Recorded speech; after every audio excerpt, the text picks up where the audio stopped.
Welcome to the Supernatural Souls podcast. I'm Jenna, your host. I'm also a former global vice president for Whole Foods Market, a former atheist, and the founder of Star Family Wisdom, a modern day mystery school for your spiritual and cosmic evolution. You're probably wondering how a former atheist ended up here, so we'll get into that soon.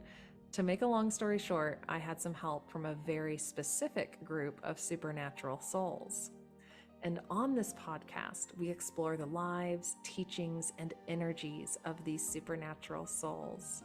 In this group, we include Jesus Christ and Mother Mary, who you might be familiar with from the Christian religion, and also Shirdi Sai Baba and Sri Kaleshwar, two Indian saints of the Hindu tradition who helped to reveal the real life, teachings, and spiritual practices of Jesus and his disciples. Here we discover the intersection of Hindu spirituality with Christianity and learn about the lost history and lost spiritual practices that have finally been revealed. The story of this unlikely cast of characters teaming up to deliver the world's most advanced spiritual practices and spiritual technologies will be our focus. Because the supernatural is actually super common. It's just been misunderstood in many ways. In fact, Jesus remembered and activated his supernatural abilities in India with the use of powerful mantra and yantra systems, which were recently found in the ancient Indian palm leaf manuscripts and brought to the world by Saint Sri Kaleshwar. It's not often you find a Jesus temple in an Indian ashram, but after accessing his own past life memories of living and working with Jesus, Saint Sri Kaleshwar accepted his mission to reveal the truth. Sri Kaleshwar took his Mahasamadhi and left Earth in 2012, but he left behind an extraordinary group of healers, students, and some of the most important knowledge in the world. Here we interview the followers and students of Sri Kaleshwar and Shirdi Sai Baba, welcoming the energy, love, and wisdom of these supernatural souls into our lives. Together, we'll discuss the teachings and practices that have been employed by many ancient and modern masters to gain the high divine, supernatural abilities that were once considered magic. So as we explore the lives and wisdom of these supernatural souls and their students, may we all remember ourselves as supernatural souls and embody the true teachings and wisdom of the many masters who have walked before us.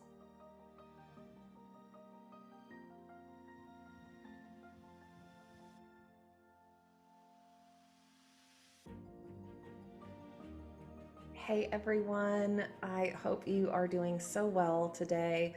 I'm holding intentions for our entire audience and all of those who are connecting with the pod to be experiencing the most easeful, joyful evolution that you can. And today I want to talk a little bit about journeying and the idea of masala. So Sri Kaleshwar talked about the idea of masala, this mix, of things relative to spiritual practice and the spiritual teachings he was offering. He basically said, don't masala, right? Like don't mix a bunch of different traditions and, spiritual practices. When he was guiding people through the practices within the divine lineage, he really wanted folks to be focused and really true to those practices, right? Which is important. There's absolutely a need, a necessity, right, for really leaning into one lineage as you are, evolving through that work. However, I have had the experience of working with a couple of other practices and technologies that have been really important and really helpful for my ability to navigate the tests, navigate the layers of integration that are needed as we progress on this journey. And I'm going to talk about, why that is. So there's this idea of journeying as a type of meditation. So this is a meditation practice that I'm going to talk about. So, it fits within our meditation, practice in the lineage. However, it's a way to access information about your soul. It's a way to access um, the various realms of reality that we're working with. And I learned this in some of the advanced shamanic training that I engaged in over the last few years. And this was a critical practice for me to be able to identify wounds I was carrying, programming I was carrying, any sort of past life issues that were carrying over into this life and creating certain patterns, creating certain kala chakra issues in this life.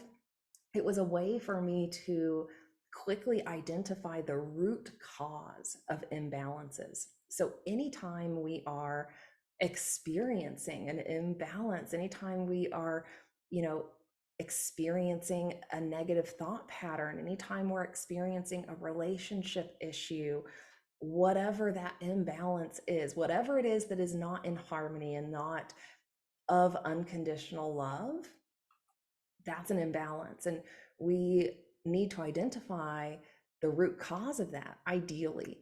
And when we can identify how did that imbalance start, where did that stem from, when we can identify that, we can very quickly work to clear that, rewrite the story that our soul has been carrying around that event, and then ultimately experience the gifts and soul integration and reclaiming of our power that is possible. So this is about the process of soul retrieval and power acquisition and reclamation that we want to be experiencing as we are activating these divine channels.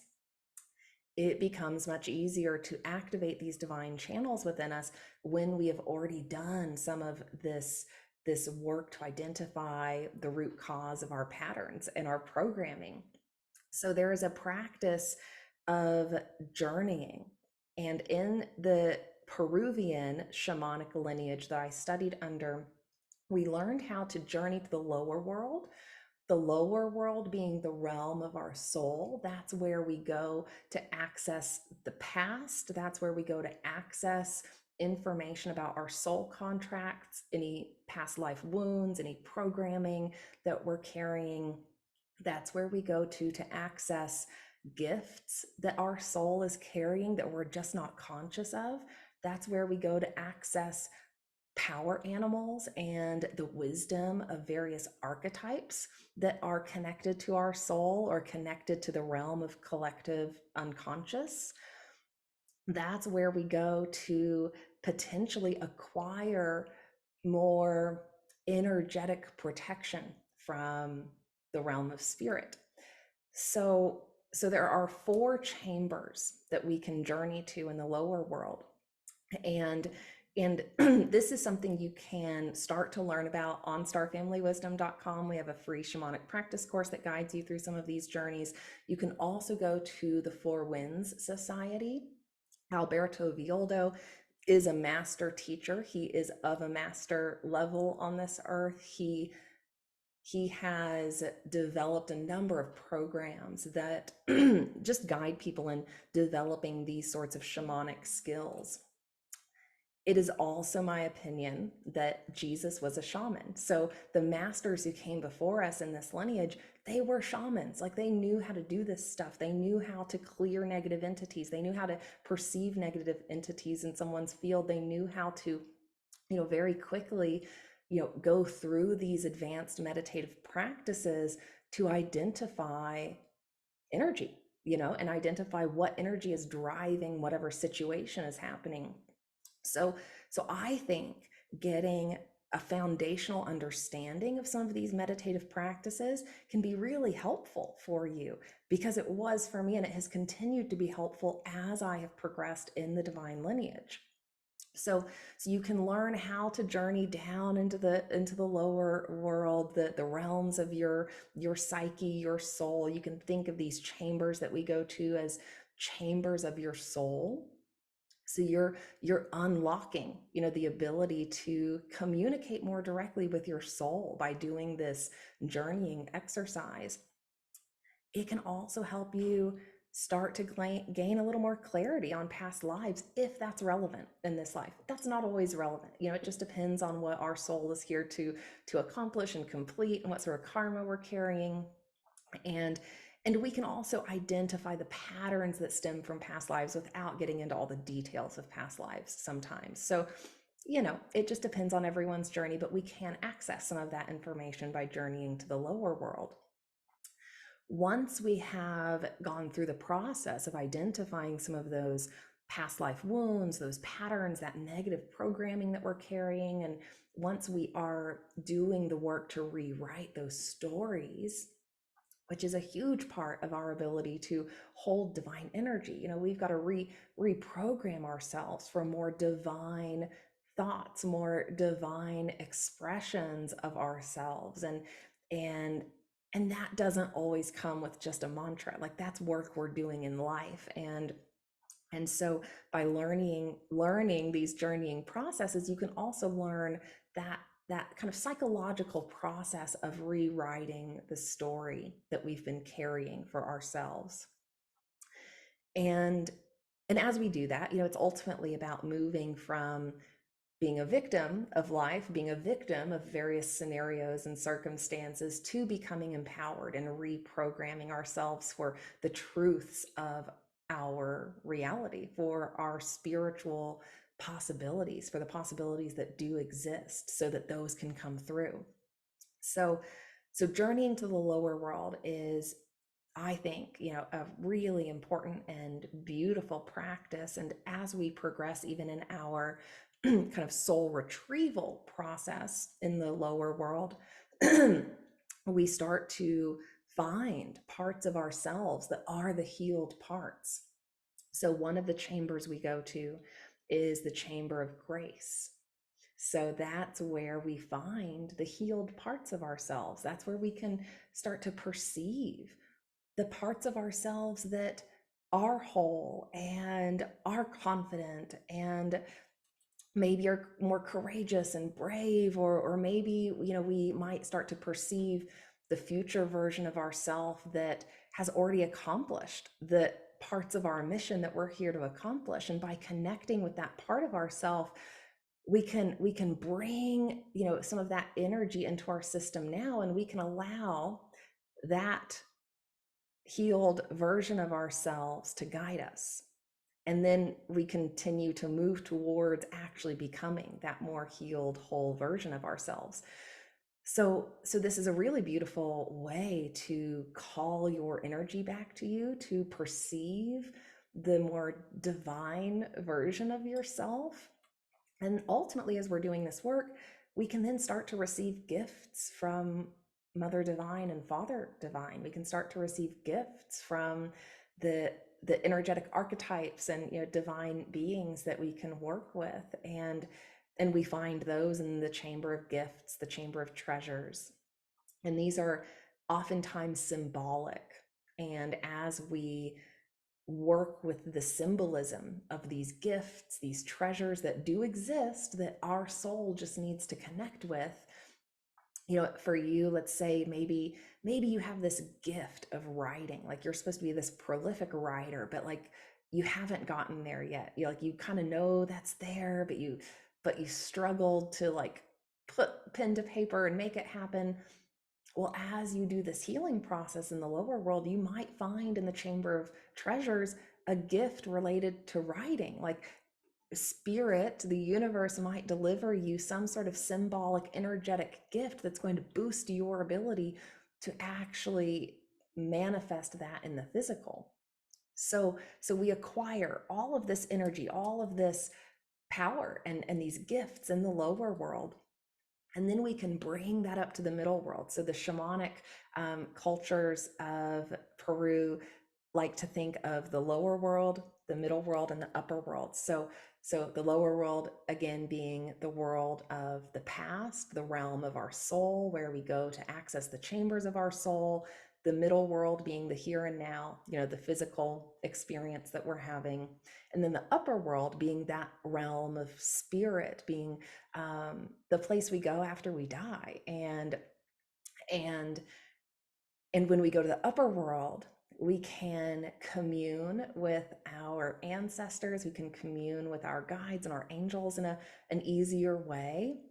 When we go to the upper world, we can work with the keeper of the upper world.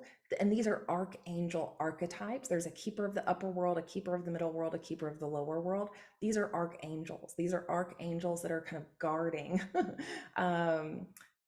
access to this information. And we can appeal to these archangels to help us access these realms of our reality, these realms of our consciousness. And so when we go to the upper world, we can ask the keeper of the upper world to help us see a potential destiny, to help us see and experience one of the highest timelines that's possible. So we know we're living in a universe of infinite possibilities. This is a universe of infinite abundance. There are all these possibilities that exist, right? But we get a certain momentum and trajectory in place for certain possibilities in our lives based on all of the actions and things that have unfolded prior. And so we develop this momentum that's steering us towards certain probabilities. But sometimes we might want to experience a more divine possibility in our life. And for many folks who are here in the divine lineage, we are here with big cosmic destinies. Like, we are here with a big mission to accomplish. And we need to connect with that possibility. We need to connect with that future version of ourselves, that future possibility that exists, so that we can create the energetic cord that's going to pull us towards that possibility. So when we go to the upper world, we can work with the keeper of the upper world to identify what are some higher possibilities for my life. How can I rise? What is possible that I just can't conceive of yet?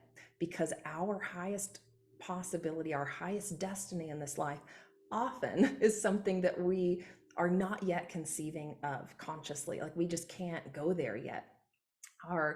We've got a block, or maybe it's so grand that part of ourselves that doesn't feel worthy of that is blocking us from seeing it, right? There's all these ways in which our programming and our blocks prevent us from getting to that highest destiny. And so our job is to clear those blocks, clear that programming, rewire ourselves for those possibilities, connect to those possibilities, and then let the energy of the universe move us towards that possibility. So by doing these journeying exercises, we can gain a lot of information that is really helpful to our soul.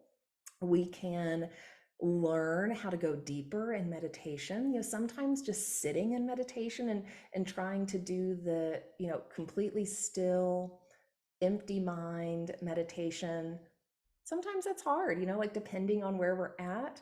And I think there's a purpose for both. I think if you sit in that deep stillness long enough, information will start to come to you for sure.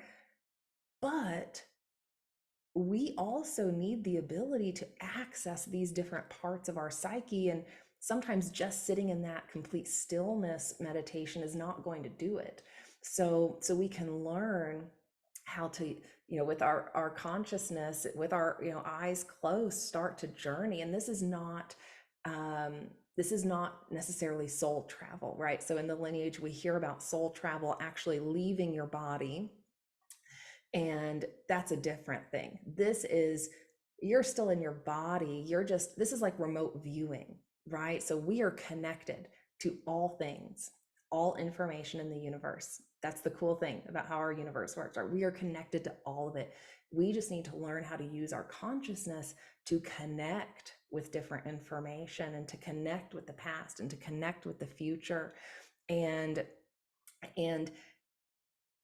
so far in the divine lineage, we don't have a ton of um, practices or teachings on that sort of meditation practice. And so I think this shamanic meditation practice that again stems from the Peruvian lineage of shamanism. I studied under Alberto Villoldo, and his teachings stem from the Q'ero shamans of Peru. They were part of the Incan civilization, and because of their abilities, right, to see the future, they saw what was coming. When the Spanish were wreaking havoc in South America, this group of shamans that were part of the Incans, they knew their civilization was about to fall.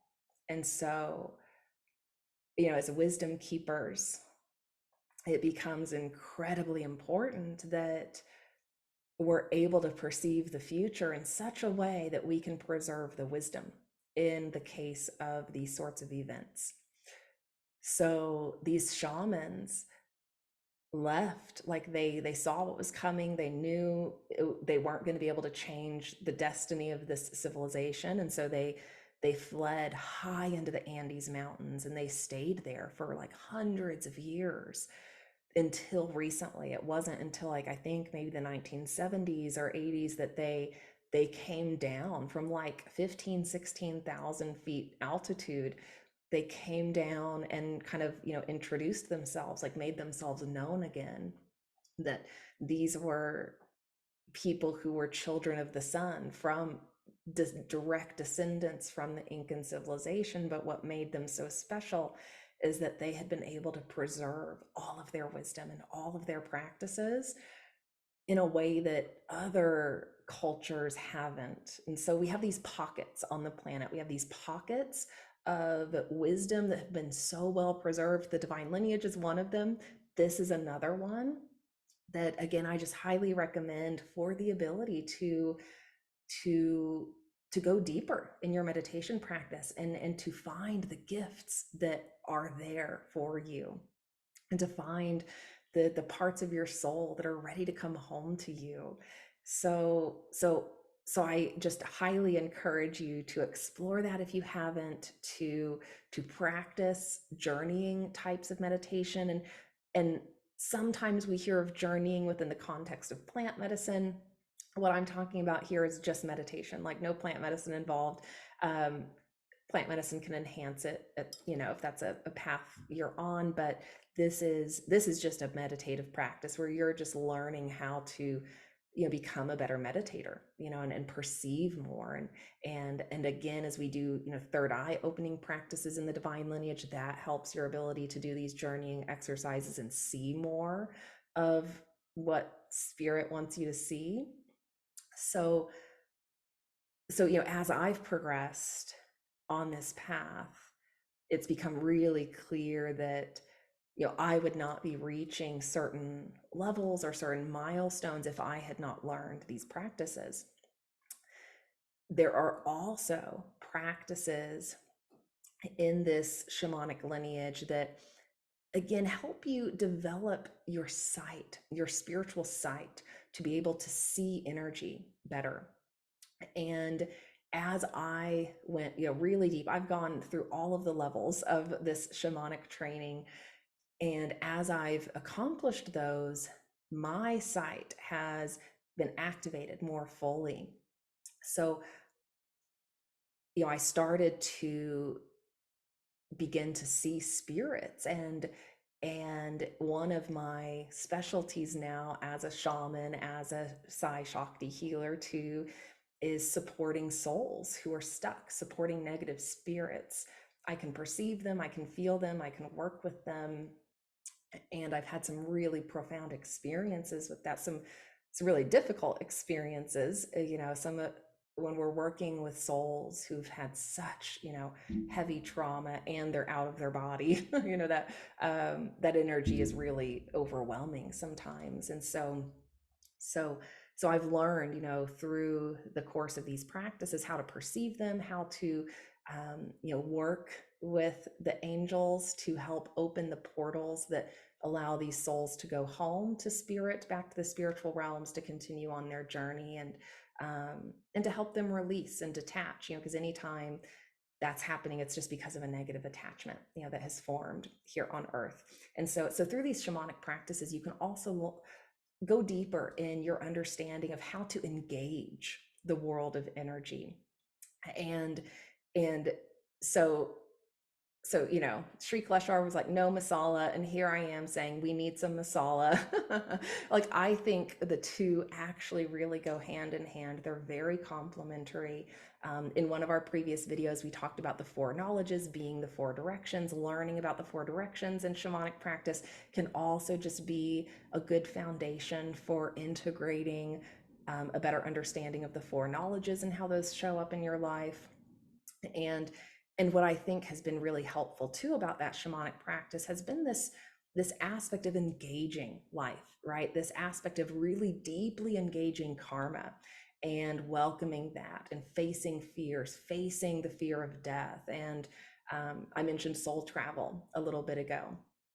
Through this work with Peruvian shamanism, I also learned how to exit my body.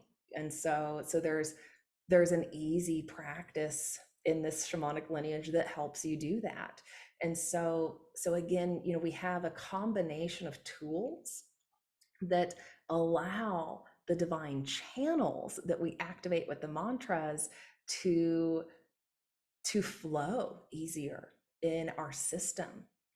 That's been my experience. So I recognize now that if I had not gone through this process of engaging the medicine wheel, that's what we refer to in this shamanic practice. And the medicine wheel is a process of understanding how to engage the four directions and the four knowledges, and understanding how to work with different energetic archetypes in that process, and how to move from how to understand the different levels of reality, and how to ultimately go through the process of moving through the hero's journey, moving through the healing process, ultimately arriving at our destiny in the East direction.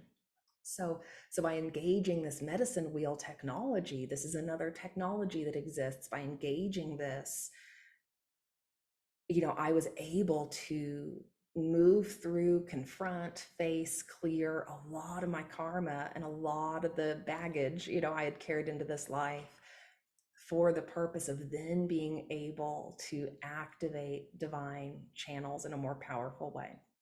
So if you're a person who's, like, maybe been struggling with meditation, or you're not sure what your soul's gifts are, or there's still some negative stuff you're working through, or maybe you just don't know what your destiny is, and you want to see that, you want to rise to a higher level, maybe this is something to explore, just as an extra tool, just as an extra support system, as you're navigating this expansion of consciousness and this opening of divine energies. So I'll share links to the shamanic practice course below. It's free. Again, it's like kind of a dip your toe in the water, get your feet wet kind of course. And then if you want to go further and really go deep in the journeying exercises, go to the Four Winds Society. I can also work directly one-on-one with folks who are interested in exploring these sorts of meditation practices.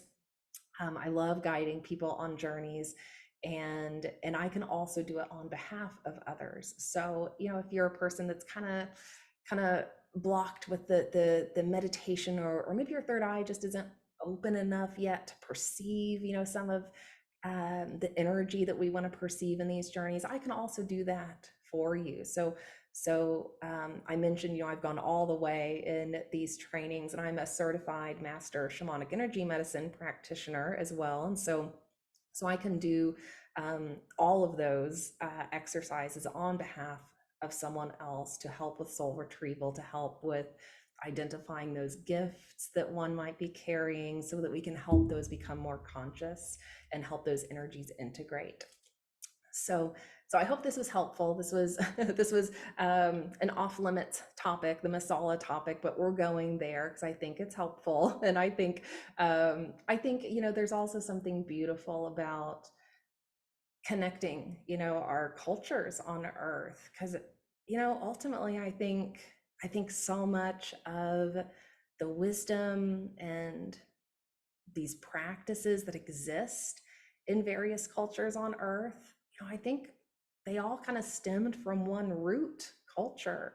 And and we see these themes, we see these similarities and these synergies, between spiritual traditions around the planet. And I think there's nothing wrong with, exploring those, gaining an understanding and an appreciation of those, and kind of grabbing, what works for you from each one. And at this point, the divine lineage is my primary thing, that I'm focused on. However, as I'm engaging in my process of ascension and soul retrieval and reclamation of power and all of that, it really has become this blend of shamanic practice and divine lineage, and I'm okay with that. Like, I think that's beautiful. I think, our ability to really understand the elements and work with them in unique ways, and again, to understand how to perceive, what's coming up, when we have stuff coming up, for clearing, like, that's all good stuff. And so so again, I recommend this particular path of exploration for that purpose, and I hope this is helpful. And leave a comment, let me know if you're curious about other practices, if you want me to go deeper on some of these topics, what you're interested in learning about. And we'll continue to masala just a little bit where it feels appropriate, where it feels helpful. And ultimately, I think the masters who walked before us, they all found their own unique way of engaging the divine. There's no one right or wrong way. There clearly are these formulas that can help us open divine channels and establish those connections with the mother and father energy. But there's no one right or wrong way. I'll leave one example. Last year, through the process of all of this deep shamanic practice and through my engagement with the stars and the star beings that I know exist, I had this massive download occur where I developed a course for star family wisdom. It's a 7-stage, 7-chakra initiation. It's called the Goddess Isis Initiation and Syrian Energy Activation Course.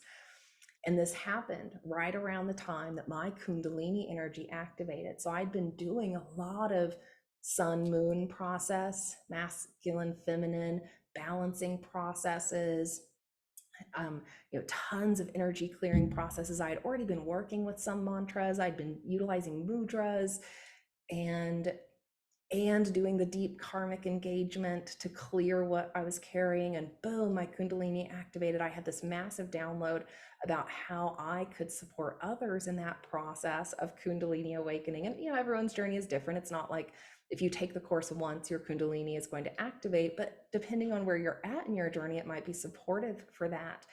And all of a sudden, I started channeling this meditation related to the Sirius star system. So the ancient Egyptian gods and goddesses, some of them were from the Syrian star system. We have a long history of connection with the Sirius star system on Earth. The Sirius star system is a binary star system. There's two stars that move in this like certain elliptical kind of orbit. And all of a sudden I'm having this download, this like channeling process of, we can use this connection with the binary star system to establish this flow of masculine feminine energy through our system, and this balancing of masculine and feminine energy in our system. So this is very similar to the Shurya and Chandra Nadi processes, where we're working with the sun and moon energies, to do that balancing of masculine and feminine energy and to awaken that within us. And so all of a sudden I'm doing that, but just within this different context. So there are a lot of ways, we can work with these energies there are a lot of ways we can, move through the path of evolution and ascension, and ultimately, there's no one right or wrong path. And there still are some really, really important, channels and information within the divine lineage we should absolutely be, practicing and embodying. It will take us to the next level. It will take us to that highest level possible. And there are lots of other tools we can employ along the way to help us. So with that, we'll wrap up today. And I'm just looking forward to seeing you again in our next episode. And again, leave a comment, rate and review. Let me know what you think and what you're curious about, what you want to talk about. And I'll see you next time. Bye for now.